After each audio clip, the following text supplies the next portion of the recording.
오늘 우리 함께 볼 하나님의 말씀은 열왕기하 12장 1절부터 8절까지의 말씀입니다. 열왕기하 12장 1절부터 8절까지의 말씀, 우리 한 절씩 교독하고 마지막 절 8절은 함께 읽도록 하겠습니다. 예후의 제7년에 요아스가 왕이 되어 예루살렘에서 40년간 통치하니라. 그의 어머니의 이름은 시비아라 부엘세바 사람이더라.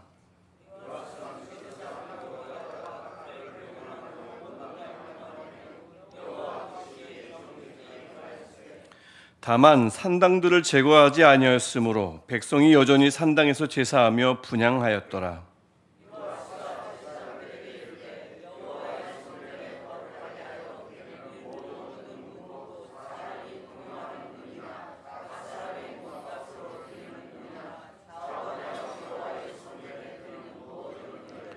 제사장들이 각각 아는 자에게 받아들여 성전의 어느 곳이든지 파손된 것을 보거든 그것으로 수리하라 하였으나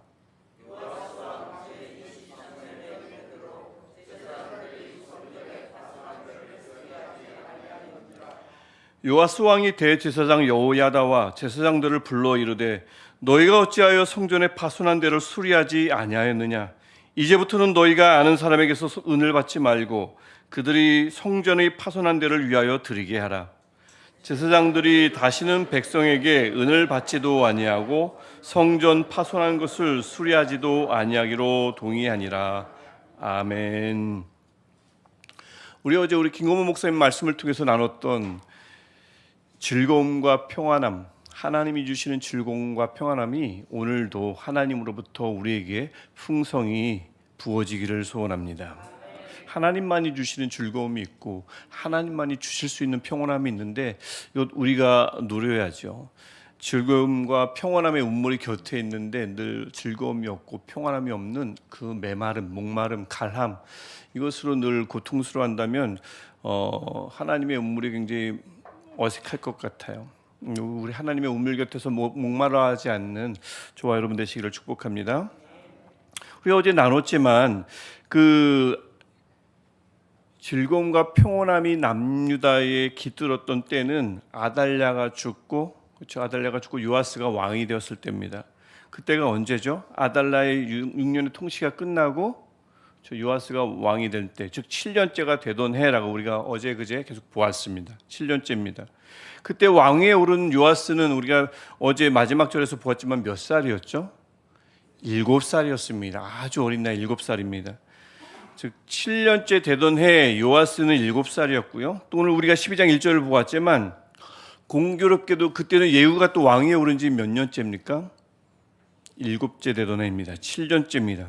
7이라는 완전수가 의도적으로 한 곳에 모여있는 것을 볼 수가 있습니다. 의도적으로 강조하려는 거죠. 완전수. 그래서 하나님께서 마련한 즐거움과 하나님께서 마련한 평온함이, 즉 하나님이 마련해 주신 예비하신 회복의 때가 이르렀음을, 이제 하나님께서 뭔가 하실 것임을 완전수를 통해서 보여주는 것을 알 수가 있습니다. 강조하고 있죠. 그래서 그 하나님의 완전한 때가 되자 하나님은 두 가지를 행하셨습니다. 우리가 오늘 읽은 본문에 그렇게 나와 있는데, 우선은 요아스를 바르게 살아가도록 인도하셨습니다. 누구를 통해서요? 2절을 보니까 여호야다를 통해서. 그래서 여호야다가 그를 가르치는 동안에는, 그 교훈을 받는 동안에는 요아스가 정직하게 살았다라고 되어 있습니다. 올바르게 살았다라는 얘기입니다.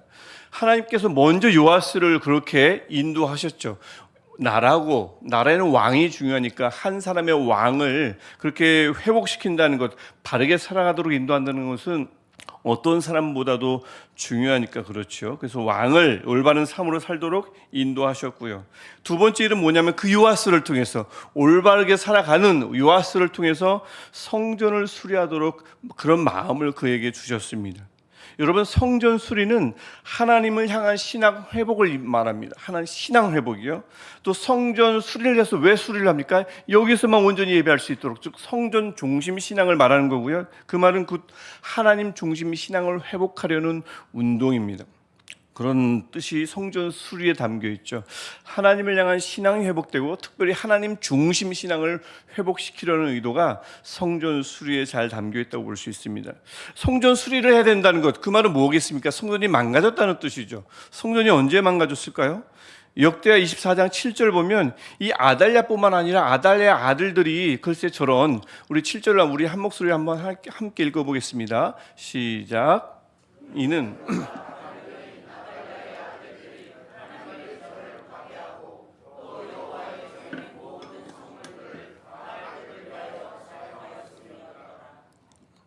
아멘하고 싶지 않죠. 그래서 아달랴만 잘못한 것이 아니고 아달랴의 아들들도 성전을 마음대로 훼손했습니다. 그래서 하나님께 들어줘야 할 것들이 지금 다른 신에게 드려진 것, 이것이 성전 훼손이죠. 하나님을 향해 들어줘야 할 것들이 있는데 그것이 다른 것에 빼앗기면, 다른 것은 어떤 것이든 상관없습니다. 다른 것에 빼앗긴다면, 다른 것에 드려진다면 그것은 바로 성전 훼손, 그것은 곧 신앙의 훼손입니다. 하나님 중심 신앙의 훼손인 거죠. 그래서 요아스는 가만히 보니까 성전의 훼손 정도가 너무 심했기 때문에 4절을 보면 세 가지 경로로 들어온 헌금, 즉 드려진 은 모두를 성전 수리에만 쓰라고 명했습니다. 세 가지 경우, 통용하는 은, 즉 세금으로 드리는 은입니다. 몸값으로 드리는 은, 드리기로 서원한 은입니다. 자원하여 드리는 은, 그 서원의 이외에 그냥 드리고 싶은 마음이 생기면 드려지는 은입니다. 성전 세로 서원해서 그때마다 그 마음이 동하는 대로 드리는 은, 이 은 모두를 다 성전 수리에만 쓰도록 했습니다. 그만큼 성전은 엉망이었다는 얘기죠. 많이 훼손됐습니다. 그래서 수리가 시급했다는 것을 알 수가 있습니다. 그래서 5절 보니까 시급하니까 여러 가지 경로를 거치지 않고 바로 제사장들이 그 은을 받아서 그들이 바로 성전 파손한 데가 있으면 얼른 고치도록 그들에게 명했습니다. 그게 5절 내용입니다. 그런데 우리가 지금 읽었지만 많은 시간이 흘러서 요아스가 7살 때 왕이 됐는데 23년이 됐습니다. 즉 통치가 23년이 됐어요. 즉 나이가 30살이라는 얘기죠. 한동안 명령하고도 한동안의 시간이 흘렀는데 그때까지 제사장들이 성전을 안 고쳤습니다. 그 6절 내용입니다. 더 의아한 것은 7절을 보니까 요아스가 바르게 살도록 쭉 교훈을 했던, 가르쳤던 여호야다마저 성전을 고치기를 하지 않았습니다. 게을리했던 것 같습니다. 정확한 이유는 모르지만. 그래서 여호야다가 왜 이곳에 포함되는가? 왜 그가 멀쩡히 살아 있었는데 왜 성전을 수리하지 않았는가? 아달랴가 죽음을 당할 때 이 자료들을 보면 이미 여호야다는 100살이 넘었다고 합니다. 그럼 벌써 17년이 또 지났으니까 그러면 여호야다의 나이는 굉장히 많았겠죠. 그래서 그 100살 때도 이미 고령이었지만 그때만 해도 그 영민했던 그 영적인 영민함과 많은 것들이 굉장히 갖춰져 있을 텐데 흐려졌다는 것을 알 수가 있습니다. 예전 같지 않았던 거죠.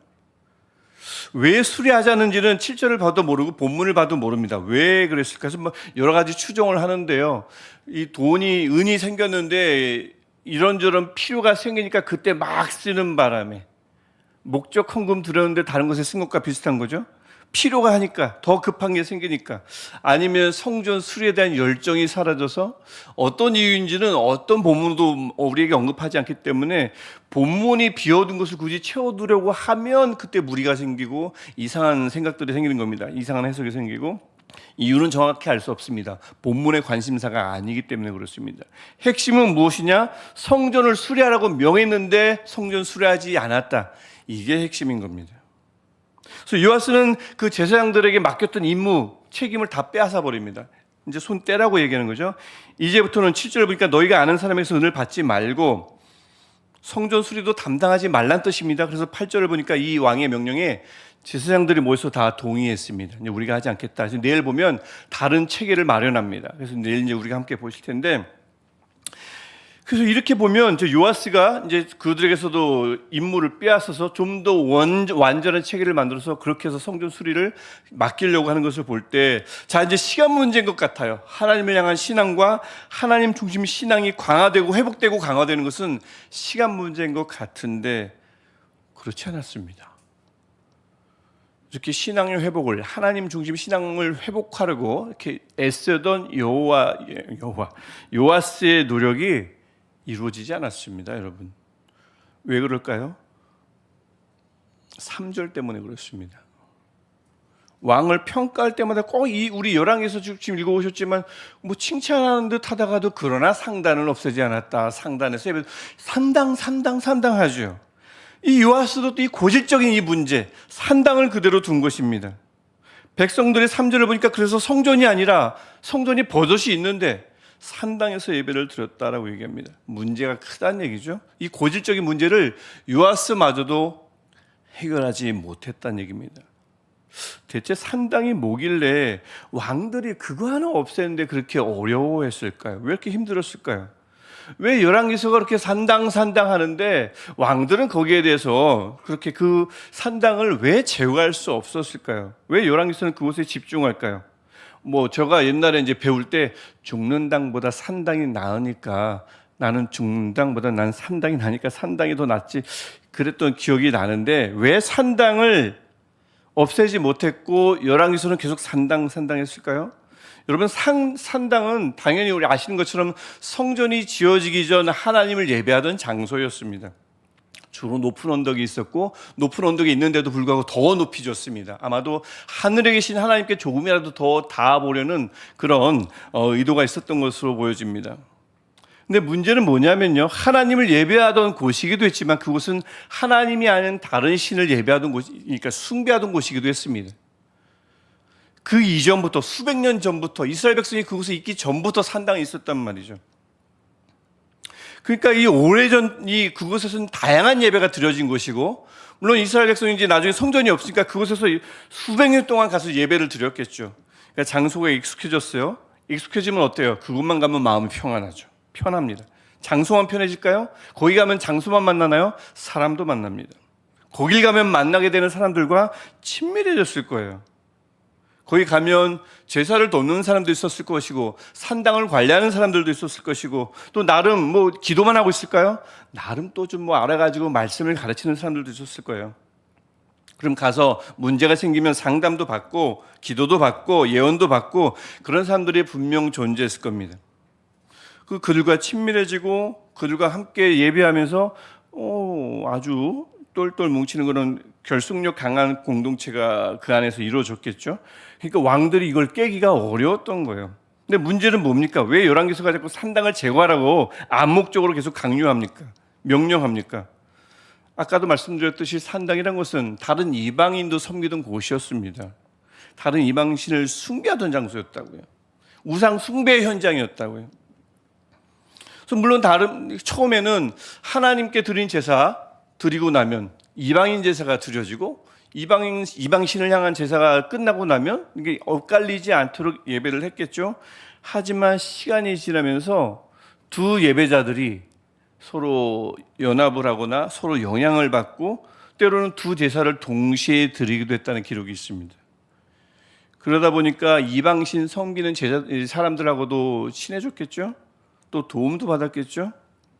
그렇게 해서 결국 그곳은 여호와 신앙과 이방신 신앙이 혼합된 장소가 되고 말았습니다.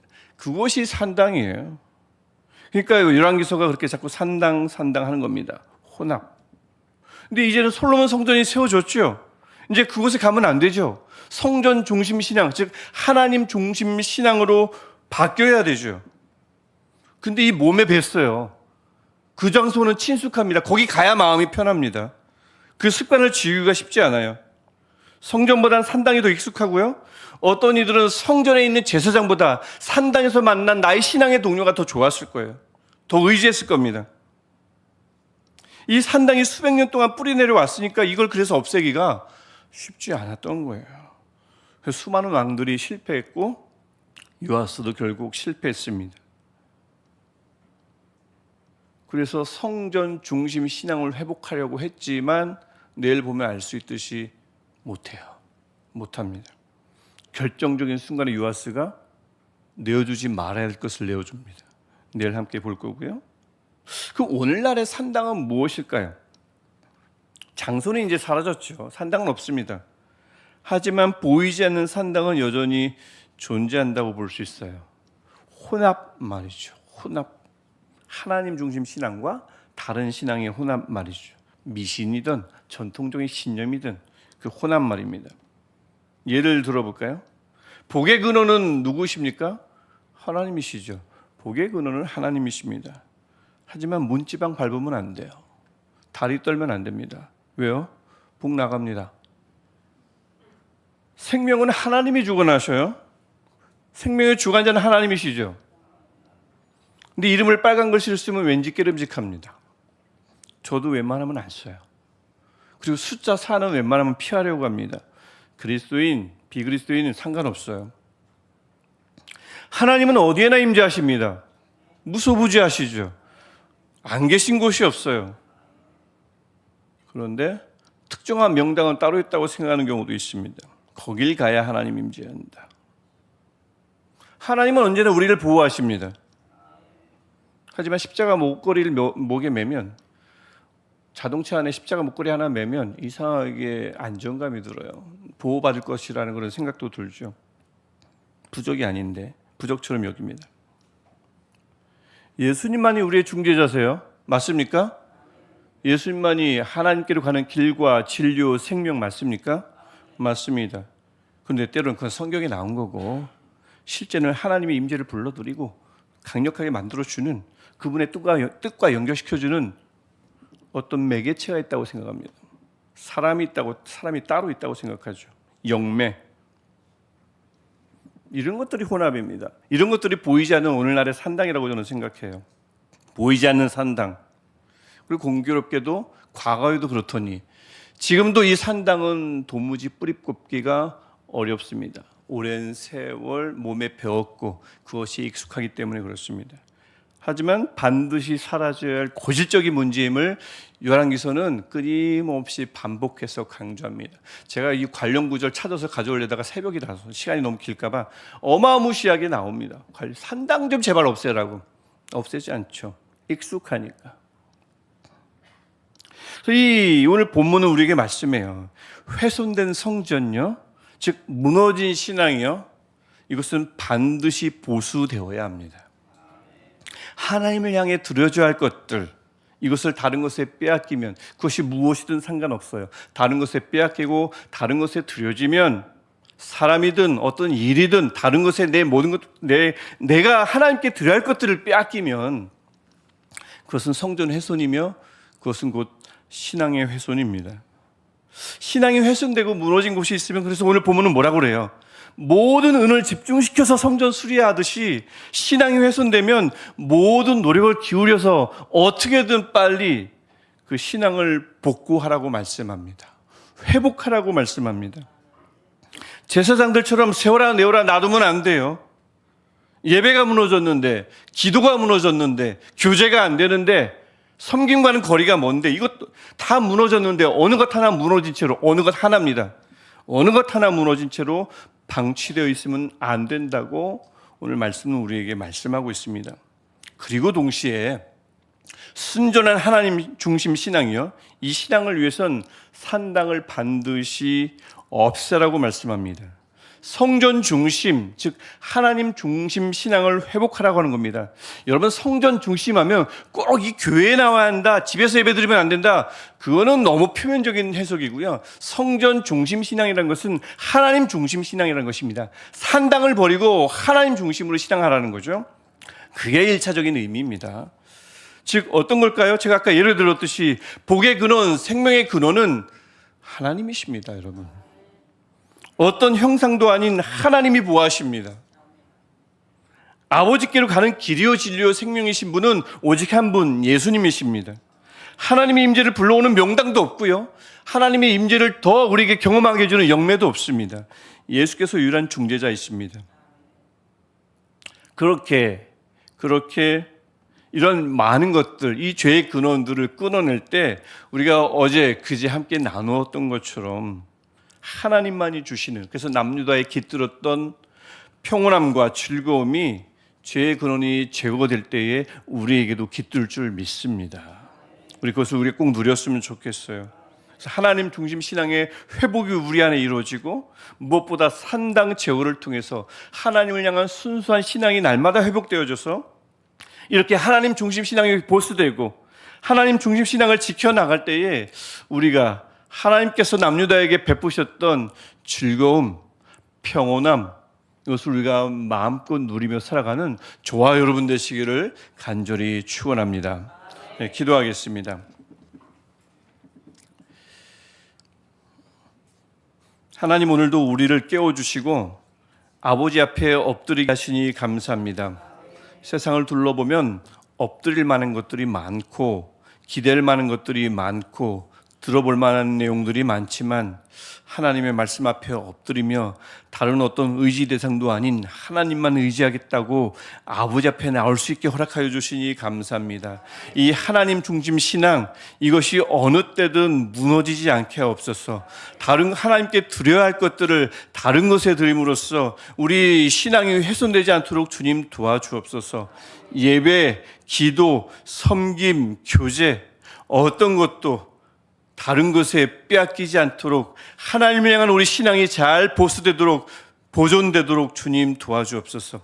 오늘도 그 하나님을 만나게 하셔서 하나님만이 주시는 그 은혜를 맛보게 하시고 복을 누리게 하시사 우리 삶 속에 즐거움과 평온함이 수천 년 전 남유다에게만 있었던 부러운 하나의 열매가 아니라 우리 삶에서 끊임없이 솟아나는 하나님의 복이 되게 하여 주옵소서. 오늘 하나님, 오늘도 하나님께서 그렇게 하루 종일 지켜주시며 하나님의 인도하심 따라 온전하게 걸어갈 줄 믿습니다. 예수님의 이름으로 기도합니다. 아멘.